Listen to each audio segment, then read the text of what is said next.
आओ जी शुरू करें आज one of the most important accounting standard 10। क्या नाम है इसका? Property plant and equipment. अगर मैं ये कहूँ कि एग्जाम में आना ही आना है तो गलत नहीं होगा। ये जो अकाउंटिंग स्टैंडर्ड है ये रिवाइज हुआ था। और दूसरी बात कि इसके अंदर जो सबसे बड़ी बात है, इसके अंदर बेटे सबसे बड़ी बात ये है कि ये हमारा आज की डेट का इंड एएस भी है। सीए फाइनल में सेम बिल्कुल डिक्टो यही यही आपको मिलेगा दोबारा से। और किस नाम से? इंड एएस 16 के नाम से। क्या उसमें कोई अंतर है? आंसर इज नो, कोई अंतर नहीं है। बस एक छोटी सी लाइन है जिसका अंतर है, अदरवाइज बेटे ये पूरा का पूरा हमारा इंड एएस 16 है। समझ रहे हो? तो एक तरह से आपका सीए फाइनल का इंड एएस 16 भी तैयार हो जाएगा। कुछ भी अंतर नहीं मिलेगा वहां पे, एक दो लाइनों का है बस, वो भी सिर्फ रिपोर्टिंग के पर्पज से, अकाउंटिंग के पर्पज से नहीं। ठीक है, तो इसी बहाने आप ये समझ जाएंगे कि सीए फाइनल में इंड एएस पे कैसे होते हैं। चलिए जी, हर अकाउंटिंग स्टैंडर्ड में एक स्पेसिफिक रिक्वायरमेंट, एक स्पेसिफिक डीलिंग होती है किसी पार्टिकुलर टॉपिक से रिलेटेड। ठीक है ना बेटा? वीडियो ऑन रखो। शानू बेटा आप भी करो, अभी आप घर पे हो, कर लो आप। ठीक है ना? देखो सबसे पहले मैं आपको एक बात बताऊं। देखो ये अकाउंटिंग स्टैंडर्ड 10 जो है ना, इसका होना क्या था? इसका नाम होना था accounting for tangible fixed assets. क्या होना था? Accounting for tangible fixed assets. अगर ये इंड एएस नहीं आया होता, अगर इंड एएस अप्लाई नहीं हुआ होता इंडिया में, तो इसका नाम पक्का होने वाला था accounting for tangible fixed assets. कैसे जी? पहले इन बातों को जानना बहुत जरूरी है कि किस पॉइंट पर कौन सा एएस लगता है। बेटे देखो फटाफट से मैं एक छोटी सी टेबल बना रहा हूं।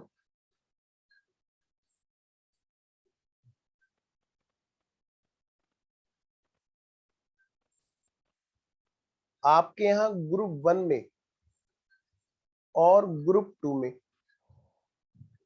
अलग अलग जगह पे पड़ा हुआ है ये अलग अलग अकाउंटिंग स्टैंडर्ड का हिसाब किताब। कैसे सर? फर्स्ट फर्स्ट ग्रुप में पहले हुआ करता था एएस 6। क्या हुआ करता था?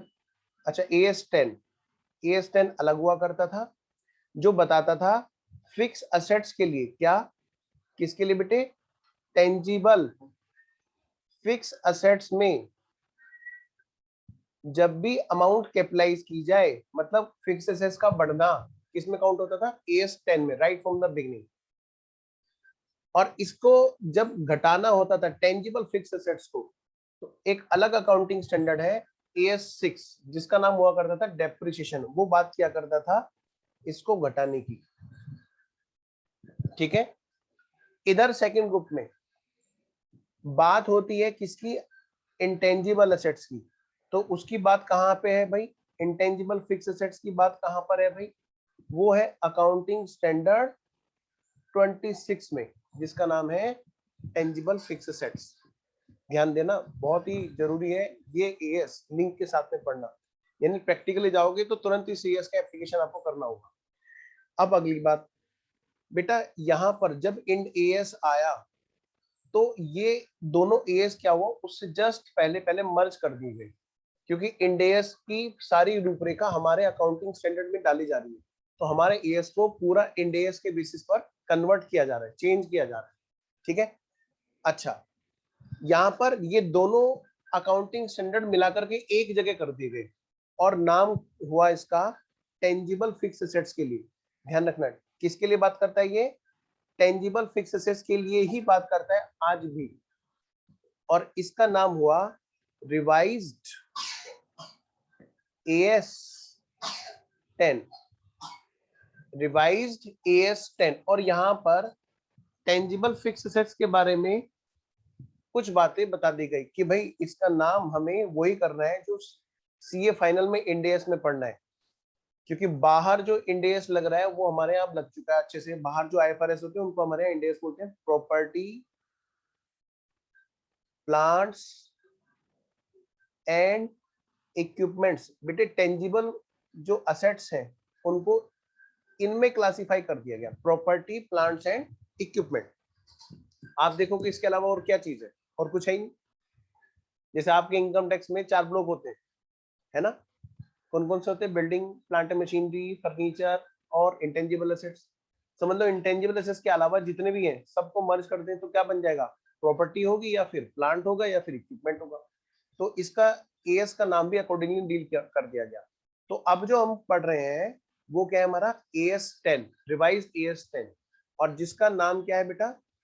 Property, plant and equipment. बात ये अभी भी टेंजिबल फिक्स्ड एसेट्स की करेगा, लेकिन अब दोनों बातें यहाँ पर बढ़ने की भी और घटने की भी, यानी कि किसी खर्चे को कैपिटलाइज करना है, फिक्स एसेट्स की कॉस्ट में जोड़ना है, ये बात तो यहाँ पे सिखाई जाएगी। डेप्रिसिएशन के लिए भी अलग से AS6 नहीं है अब, यानी कि हमें AS10 में ही बढ़ने और घटने दोनों वाली बातें करनी है। चलिए जी, इंटेंजिबल एसेट्स का क्या हुआ सर? इंटेंजिबल एसेट्स का, इंटेंजिबल फिक्स एसेट्स का, उसमें नो चेंज, नो चेंज, वो अभी भी एज इट इज है। AS26, AS26।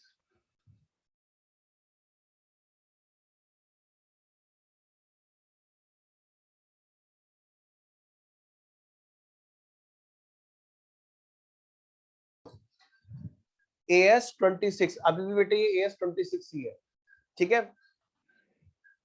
आइए अब बढ़ते हैं आगे। लो जी, चले, आइए जी। अब सबसे पहले जो है ना, इस अकाउंटिंग स्टैंडर्ड की जो एप्लीकेबिलिटी है वो बड़ी मैटर करती है जी। मैं तो कहता हूं आज की जो हमारी क्लास है ना, सारी की सारी एक ही पॉइंट पे जाएगी, वो है एप्लीकेबिलिटी। आज की क्लास पूरी की पूरी एप्लीकेबिलिटी पे खर्च हो जाती है जी, पहली वाली क्लास जो है। आइए, तो सबसे पहले हम बात करते हैं कि इस सर इसमें हम मेनली करते क्या है सर AS10 में? AS10 में हम सारी की सारी जितनी भी बैलेंस शीट में जो फिक्स एसेट्स है टेंजिबल वाली, उनकी अकाउंटिंग की बातें करते हैं। जैसे आपने पढ़ा था सीए फाउंडेशन में अलग से कैपिटलाइज, कैपिटल एक्सपेंडिचर किसको बोलते हैं, किसको हम फिक्स एसेट्स की कॉस्ट में जोड़ते हैं, पढ़ा था। पुट टू यूज से पहले के सारे सारे हम कैपिटलाइज करते हैं, है ना। परचेज वाली, फिर उसको पुट टू यूज से पहले के सारे खर्चे उसमें जोड़ने हैं, वो सब चीजें पढ़ी थी। प्लस फिर डेप्रिसिएशन का चैप्टर अलग से पढ़ा था। बताओ, डेप्रिसिएशन इंटेंजिबल एसेट्स पे तो नहीं लगता ना? किस पे लगता है?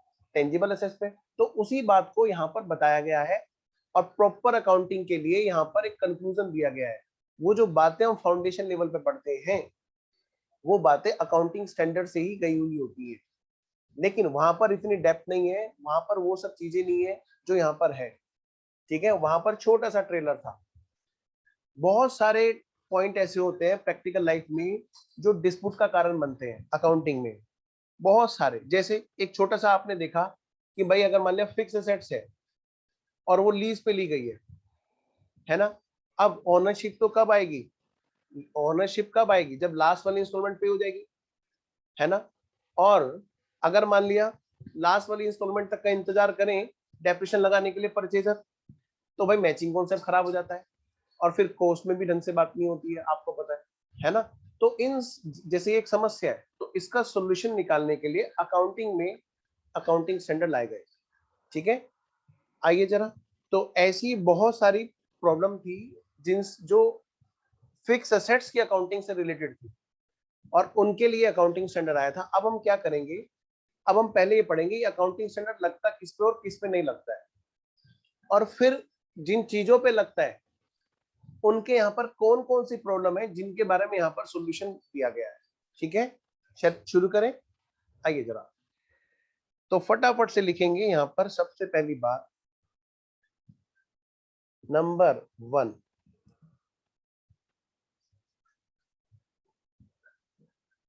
नंबर 1, एप्लीकेबिलिटी और नॉन एप्लीकेबिलिटी, या स्कोप, इसको हम ऐसे बोल सकते हैं, स्कोप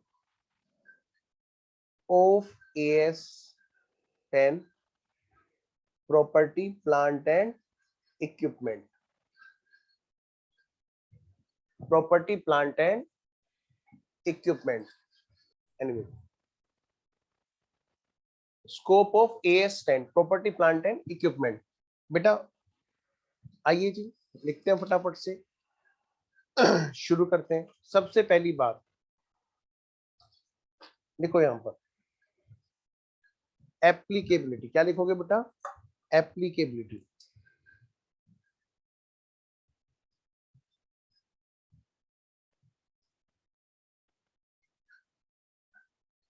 किस किस को अकाउंटिंग स्टैंडर्ड 10 फॉलो करने की जरूरत है। पता चला कोई क्लाइंट कह रहा है कि हमें AS 10 नहीं लगाना। पहली बात ध्यान रखना, ये चार्टर्ड अकाउंटेंट पर मैंडेटरी है कि वो AS 10 फॉलो हुआ है कि नहीं, इस बात को बताए अपनी रिपोर्ट में, ऑडिट रिपोर्ट में, ठीक है। और अगर हो सकता है तो फॉलो कराए, क्योंकि क्लाइंट से कोई जबरदस्ती तो कर नहीं सकता। फिर क्या होता है, हम लोग अपनी रिपोर्ट में बोल देते हैं कि भैया इन्होंने ये बात नहीं मानी है, इस वाले AS को कंप्लाई नहीं कर रखा है इनके अकाउंट्स में, ठीक है। एनीवेज, एप्लीकेबिलिटी बेटे सबसे पहले देखिए 1/4/2016 onward, 1/4/2016 onward, MCA ministry of company affairs. अच्छा क्या हुआ sir, ministry of company affairs ने नोटिफाई किया था, नोटिफाइड ऑन कौन सी डेट को भाई, कौन सी डेट को भाई, ऑन 20 जून 2017। क्या नोटिफाई किया था जी, कि ये मैंडेटरी है, मैंडेटरी है किसके लिए, फॉर ऑल एंटिटी, सभी के लिए, सब ऑर्गेनाइजेशन के लिए ये मैंडेटरी है, ठीक है। उसने क्या नोटिफाई किया था, लिखो AS 10 property plant and equipment, clearly visible है स्क्रीन, कोई दिक्कत या जूम करूं, बता देना मेरे को साथ साथ में। AS 10 property plant and equipment should be, क्या कहा मैंने, should be applied in the accounting, in the accounting of property plant and equipment। कहते हैं कि इसको ना AS 10 को सबको अप्लाई करना मैंडेटरी है, और ये AS 10 सभी लोग अप्लाई करेंगे प्रॉपर्टी प्लांट एंड इक्विपमेंट की अकाउंटिंग में। अच्छा, एक्सेप्ट, बस इनको छोड़ के, कहां पर, वेयर, वेयर अनदर AS, दूसरा अकाउंटिंग स्टैंडर्ड रिक्वायर्स, कोई भी और अकाउंटिंग स्टैंडर्ड लग रहा होगा तो ये अकाउंटिंग स्टैंडर्ड थोड़ा बोलेगा उसे, कहते requires, where another accounting standard requires और allow a different accounting treatment. अगर भाई किसी और अकाउंटिंग स्टैंडर्ड ने कोई स्पेशल अकाउंटिंग ट्रीटमेंट बताया हुआ है तो फिर भाई वहां पर ये बात नहीं करेगा। फॉर एग्जाम्पल, जैसे कि एग्जाम्पल ले लो, अकाउंटिंग स्टैंडर्ड 19 बताता है, वो बताता है for fix assets taken on lease,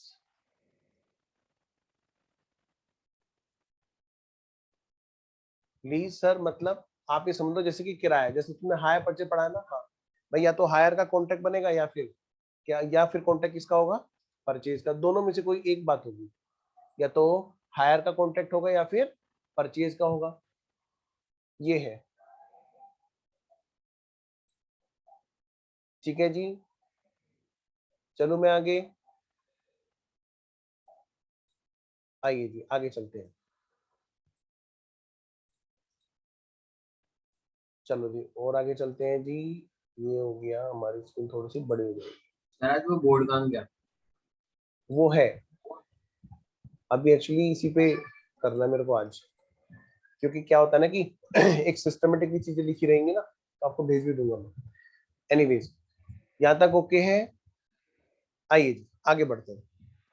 अब बेटे अगली बात, ये तो बात रही हमारी कि भाई किस पे अप्लाई होगा, ठीक है। अब हेडिंग डाल लीजिए नोट एप्लीकेबिलिटी के बारे में। नोट एप्लीकेबिलिटी, बेटे एप्लीकेबिलिटी, नोट एप्लीकेबिलिटी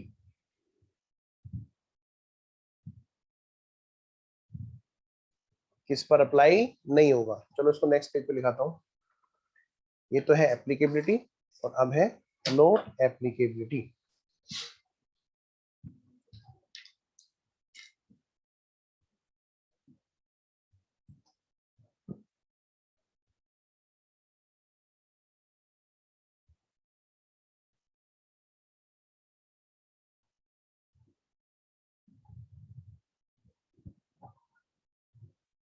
किस पर अप्लाई नहीं होगा।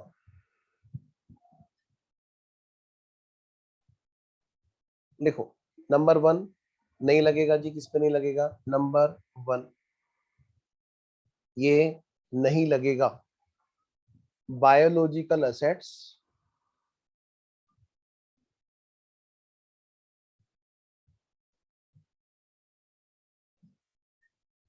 other than biological assets other than bearer plant,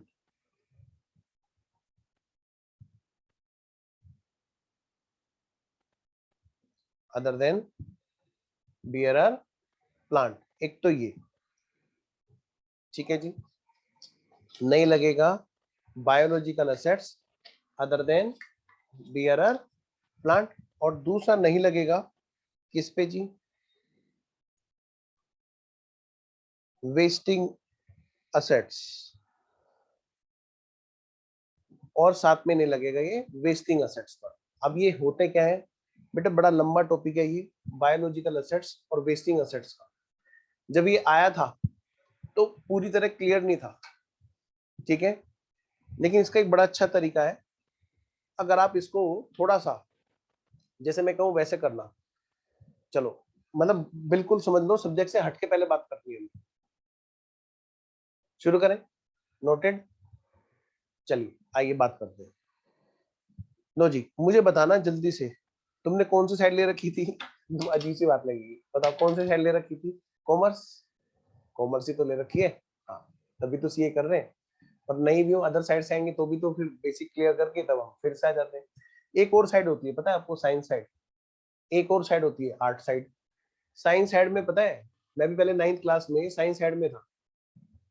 आपको बड़ा अजीब सा लगेगा सुन के, 9th क्लास में मैं भी साइंस साइड में था और मेरे पास बायोलॉजी थी। क्या थी, बायोलॉजी।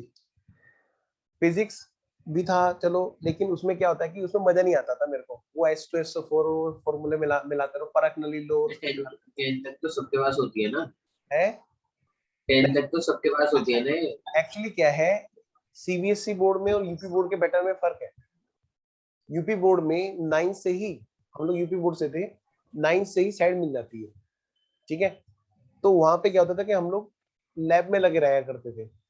और हम जब जाते थे, दो तरह की लैब हुआ करती थी हमारी, एक तो फिजिक्स वाली और एक बायोलॉजी वाली। अब बायोलॉजी वाली लैब में मैं गया तो मैंने देखा बहुत सारे सांप और वो पता नहीं बिच्छू और पता नहीं बहुत सारे मेंढक और पता नहीं किस तरह के उसमें एक बोतल में पैक करके रखे हुए होते थे। बड़ा मन लगता था उन्हें देख देख के। हम देखते थे अरे बाप रे तो बड़ा लंबा अजगर है, ये कब का है, बहुत टाइम से रखा हुआ है, पता नहीं किस तरह के लिक्विड में। वहां पर पेड़ पौधे भी रखे होते थे। तो मतलब क्या है बेटा, कई बच्चों को जो इस चैप्टर में ये बायोलॉजिकल असेट्स वर्ड समझ में नहीं आता ना, वो उससे लिंक करेंगे तो जल्दी बात आ जाएगी। क्या मतलब सर, भाई बायोलॉजी सब्जेक्ट में हमें क्या देखने को मिला मुझे, मैंने कहा दो तरह के वहां पर होते हैं। एक तो होता है बेटे बोटनी। क्या होता है बेटा, बोटनी, ठीक है। वहां पे मतलब बोटनी और जूलॉजी दो सब्जेक्ट है बायोलॉजी के अंदर। बोटनी मतलब जितने भी प्लांट्स थे, प्लांट्स पेड़ पौधे, इनके बारे में बड़ी जानकारी दिया करते थे। एक होता है जीव विज्ञान, एक होता है जंतु विज्ञान, ठीक है। बोटनी का मतलब था कि वहां पर जितने भी प्लांट्स वगैरह है उनके बारे में सिखाया जाता था। जैसे गेहूं, मतलब कोई भी चीज है, मतलब पार्टिकुलर प्लांट, ठीक है ना। अच्छा, और दूसरा क्या सिखाया जाता था भाई, बॉटनी के अलावा दूसरा था हमारा जूलॉजी। जूलॉजी में बात करते थे जानवरों के बारे में, जैसे मेंढक, आपने सुना होगा, हमेशा साइंस साइड वाले मेंढक काटे बैठे रहते हैं, फिर उसको सील करके फिर चलता कर देते हैं। अगर ढंग से सिल गया तो ठीक है, वरना बेचारा उड़ गया।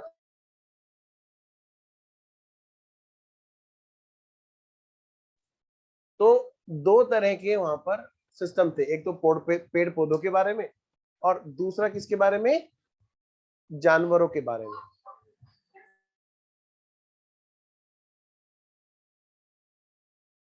अब बात करते हैं अगली।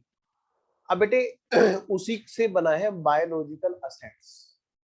क्या मतलब भाई, इंसान के लिए पेड़ पौधे असेट्स हैं? हाँ हो सकते हैं, बिल्कुल हो सकते हैं, क्यों नहीं हो सकते हैं।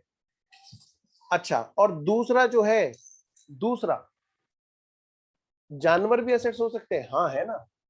घर में कुत्ता पालते हैं कई लोग, राजस्थान जैसे रेगिस्तान में ऊंट वगैरह है, उससे घोड़े का काम लेते हैं, है ना। कई लोगों के पास घोड़ा होता है ना।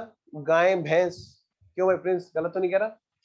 हाँ, पहले हमारे भी गांव में कभी हुआ करती थी, जब हम लोग गांव में रहते थे, हमारे मतलब पिताजी और मतलब बड़े, तो वहां पर बहुत सुनते थे हम लोग कि भाई गाय भैंस हुआ करती थी और बहुत वो दूध दूध निकाला करते थे। तो बेटे एक तरह से देखा जाए तो वो क्या होती है, उनकी असेट्स होती है। ठीक है, हमारा काम दूध बेचने का नहीं है, लेकिन जिनका है उनके लिए तो असेट्स है ना। तो समझिए मेरी बात को, इसीलिए बोला गया बायोलॉजिकल असेट्स। पहले ना एक एक टर्म क्लियर करनी है जो सबसे ज्यादा उलझाती है। बायोलॉजी से बना है बायोलॉजिकल, और असेट्स मतलब हमारी ओनरशिप में जो असेट्स है, जो हमें रेवेन्यू जनरेट कर रहे हैं। क्लियर। तो ऐसी चीजों पर अकाउंटिंग स्टैंडर्ड नहीं लग पाता। क्यों नहीं लग पाता बताओ भाई, सीधी सी बात है। गाय भैंस, घोड़ा, बकरे, ये सब मतलब इनके ऊपर अकाउंटिंग स्टैंडर्ड लगेगा तो अकाउंटिंग कैसे करेंगे बताओ। कितने रुपए का बकरा तैयार हुआ, कितने रुपए की गाय भैंस तैयार हुई, है ना, कितने रुपए का डेप्रिसिएशन लगा, ये सब चीजें अकाउंटिंग में हम लोग नहीं कर पाते हैं। इंडिया में तो नहीं हो सकती, हाँ, लेकिन फॉरेन में इसके लिए एक अलग इंडेक्स बन चुका है, एक बिल्कुल अलग इंटरेस्ट, ठीक है, जो इस बात को भी वहां पर क्लियर करता है। एनीवेज, आइए जरा मैं अब लिखाना शुरू करता हूं। बायोलॉजिकल असेट्स में दो चीजें आती हैं, एक तो बेटे आपका क्या, लिविंग एनिमल्स, और क्या मतलब जिंदा जानवर, और दूसरा क्या, प्लांट्स। ठीक है, तो ये दो चीजें आती हैं, यानी उन पर ये एएस नहीं लगेगा। लेकिन बात जब आएगी other than bearer plant, other than bearer plant, क्या मतलब सर, जब ये कह रहे हैं कि नहीं लगेगा जी, नहीं लगेगा, बायोलॉजिकल असेट्स पे नहीं लगेगा। और बायोलॉजिकल असेट्स का मतलब लिविंग एनिमल और प्लांट्स, लेकिन ऐसे वाले प्लांट्स पे जरूर लगेगा AS10, जो बियरर प्लांट होंगे। बात समझ में आ रही है? पक्का लैंग्वेज को पढ़ना सीखो, क्योंकि बेटे यहाँ पर बड़ी उलझन है। तो एक काम करो, सबसे पहले बताओ AS10 नहीं लगेगा, बताना मुझे सर में। सर बियरर का मतलब? बताता हूँ मैं उसी बियर में, बताता हूँ। पहले मुझे बताओ, बायोलॉजिकल असेट्स पर लगेगा क्या AS10? कैसे लगेगा? नहीं लगेगा। हाँ, अगर वो बायोलॉजिकल असेट्स बियरर प्लांट है तो नहीं लगेगा जी। समझ में आ गई मेरी बात? यहाँ पर एक लिखो नोट, पहले एक नोट लिखो, क्योंकि बच्चा क्या तो करता है। सर इस बायोलॉजिकल एसेट्स में सिर्फ यही आती है क्या? गाय भैंस घोड़े बकरी और कुछ मैंने नहीं बताया आता? ना, लिविंग एनिमल और प्लांट्स, लिविंग ओके। एनिमल्स और प्लांट्स। आइए इधर, नोट यहाँ पे लिखो, AS10 applies on bearer plant. पहले वो चीज लिख लो जिसमें बच्चे सब परेशान हो जाते हैं और बाद में पता चला उल्टा सीधा कंक्लूजन निकाले। बियरर प्लांट पर AS10 लगेगा। क्या होता है बात करूंगा अभी, ठीक है। क्या बियरर प्लांट बायोलॉजिकल असेट्स होती है? यस, ठीक है। अगला नोट लिखो। अब सबसे पहले हम बात करेंगे किसको बोलते हैं बायोलॉजिकल असेट्स। हम किसको बोलते हैं biological assets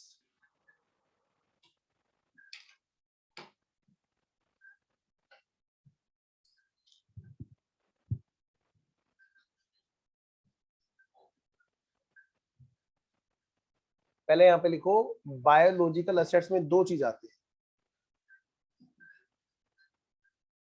number 1 living animal, living animals biological assets है। हाँ जी है सर, आपने तो बताया था आप बायोलॉजी की लैब में जाते थे। हाँ, वहां पर तो मरे हुए रखे रहते थे और बहुत सारे ऐसे वो थे, उसमें बोट्स में बंद करके अजगर सांप आपको दिखाते रहते थे। हाँ, तो आप तो कह रहे हो लेकिन जिंदा लिविंग एनिमल्स, मैं कह रहा हूँ AS10 जिंदा वाले एनिमल पे लगेगा, मरे हुए पर नहीं लगेगा, ये मैं कह रहा हूँ। वहां तो लैब थी, वहां तो पुरानी चीजें वो दिखाते रहते थे, बहुत पुरानी चीजें, है ना, इसमें ये होता है, इसमें वो होता है। इवन बहुत अच्छे अच्छे ऐसा लगा था जैसे डायनासोर टाइप का जानवर भी होता था उसमें, वहां पर देखने को मिलता था। एनीवेज, तो वो सब क्या थी, बायोलॉजिकल असेट्स थी। हाँ, लेकिन वो मरी हुई असेट्स थी। और ये किस पे लगेगा AS10 बोलो, लिविंग एनिमल्स पे, यानी कि AS10 उस पर नहीं लगेगा जो ऐसी बायोलॉजिकल असेट्स है जो लिविंग नहीं है। बताओ बेटे, पेड़ पौधों में जीवन होता है कि नहीं होता है? बिल्कुल होता है ना। तो बायोलॉजिकल असेट्स का मतलब living animals and plants. Biological assets का मतलब ये होता है लिविंग एनिमल्स और प्लांट। अब इसके अंदर मैं एक छोटा सा चार्ट बनवा रहा हूं। ये जो बायोलॉजिकल असेट्स हैं, लिविंग एनिमल्स और प्लांट, ये दो तरह की हैं। ये हमारी कितनी, दो तरह की है। एक वो है जो रिलेटेड टू एग्रीकल्चर एक्टिविटी है। आइए जरा, related to agricultural activities,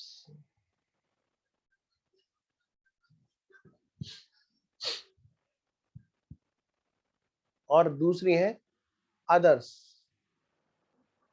which are not related to agricultural activities.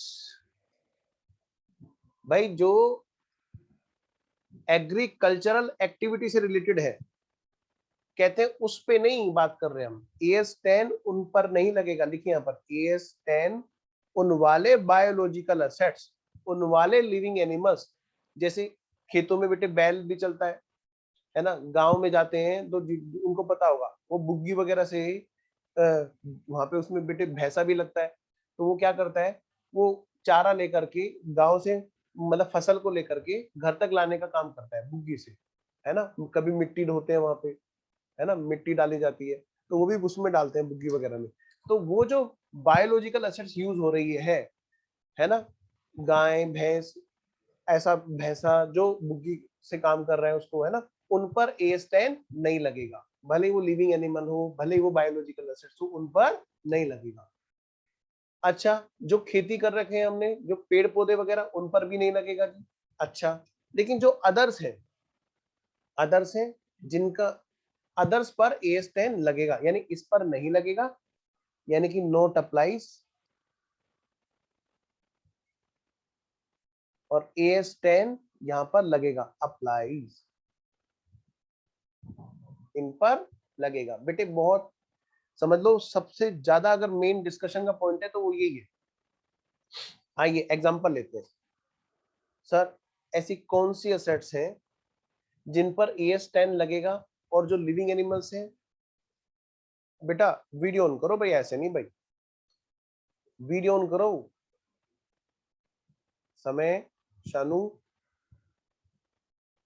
आइए। लेकिन सर आपने तो स्टार्टिंग में तो लिखवाया था कि नॉट एप्लीकेबिलिटी बायोलॉजिकल एसेट्स में, अदर मतलब कि then, biology. Other than, other than, other than bearer plant. हाँ, तो मैं कह रहा हूँ ना इस पर नहीं लगेगा, लेकिन कौन से वाली वो बायोलॉजिकल असेट्स है उनके बारे में यहाँ पे लिखा रहा हूँ ना, वो वाली बायोलॉजिकल असेट्स जो एग्रीकल्चर एक्टिविटी से रिलेटेड है उन पर ना लगेगी, उन बाकी पर हम नहीं पे लगेगा। यस, बाकी सब पे लगेगा। अब हम उसकी बात को डिटेल में लिख रहे हैं ना तसल्ली से। कौन सी बायोलॉजिकल एसेट्स हैं, क्या सारी बायोलॉजिकल एसेट्स पे नहीं लगेगा? नहीं, ऐसा नहीं है। वो वाली बायोलॉजिकल एसेट्स, वो वाले गाय भैंस घोड़ी बकरे वगैरह जो एग्रीकल्चरल एक्टिविटी में इन्वॉल्व है उन पर नहीं लगेगा, लेकिन जो दूसरे हैं उन पर लगेगा। सर फॉर एग्जांपल जैसे तो बेटा आप, दूसरे कौन से? हाँ आ जाओ, जैसे ऊंट होता है, ऊंट, बताओ बेटे। कई लोग जैसे ऊंट पालते हैं, कई ऐसे होते हैं जो घोड़ा पालते हैं, है ना। हाँ, रईसी शौक किसी के यहाँ पे लैब्राडोर, जैसे हमारे लैब्राडोर हो गए, बताओ उसका क्या करना है, कुछ कोई किसी काम का नहीं है। इवन बाहर से अगर चोर भी आ जाए ना, तो पता नहीं वो बिस्किट खिलाते तो उसे अपने आप बताते कि यहाँ पे आ जाओ। बेटे घर में जैसे कुत्ता होता है सर लेकिन लैब्रा सेकंड मोस्ट डेंजरस डॉग है। हाँ देखो तो हाँ ये, सर, हाँ हाँ बताओ बताओ। बता रहा था कि सेकंड मोस्ट डेंजरस है, तो सर आपकी तो सेफ्टी रखता है कि नहीं करता सर?